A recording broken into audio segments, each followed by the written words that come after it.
बहुत समय पहले एक घने जंगल में सभी जानवर खुशी खुशी रहते थे। हर साल वहाँ एक नियम था कि जंगल के सारे जानवर मिलकर अपना नेता चुनते थे। नेता का काम होता था सबकी समस्याएं सुनना, जंगल में शांति बनाए रखना और सभी जानवरों को बराबर का हक दिलाना। एक दिन शेर ने कहा, इस बार चुनाव होगा, जो कोई नेता बनना चाहता है सभी अपना अपना परिचय दें। पूरा जंगल उत्साह से भर गया। तोता, हाथी, लोमड़ी, बंदर सब अपना अपना नाम बताने आगे आए। सबसे पहले हाथी आया। उसने अपनी सूंड उठाकर कहा, मैं सबसे ताकतवर हूँ, मेरी एक दहाड़ से पेड़ गिर जाते हैं, मैं नेता बनूंगा। फिर एक छोटा हिरन आया। उसने बोला, मैं छोटा ज़रूर हूँ तो मैं सबकी मदद करूँगा, किसी के साथ अन्याय नहीं करूँगा।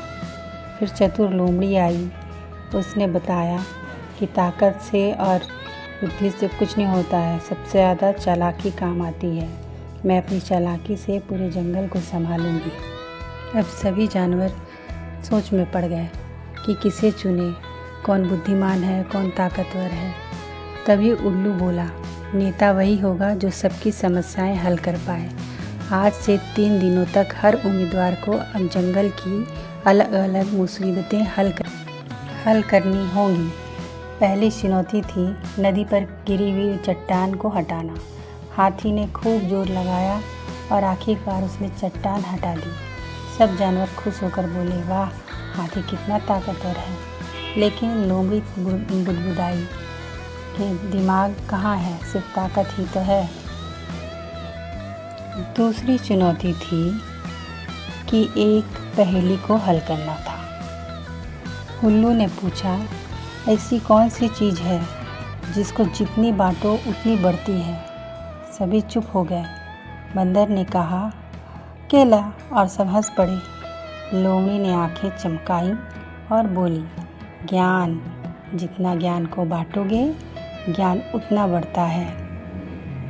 अब तीसरी चुनौती की बारी थी, लेकिन तीसरे दिन एक घटना घट गई। एक छोटा सा पंछी पेड़ से गिर गया और घायल हो गया।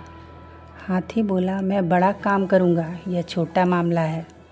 लोमड़ी सोचने लगी, इसमें क्या फ़ायदा है, क्यों समय बर्बाद करूँ।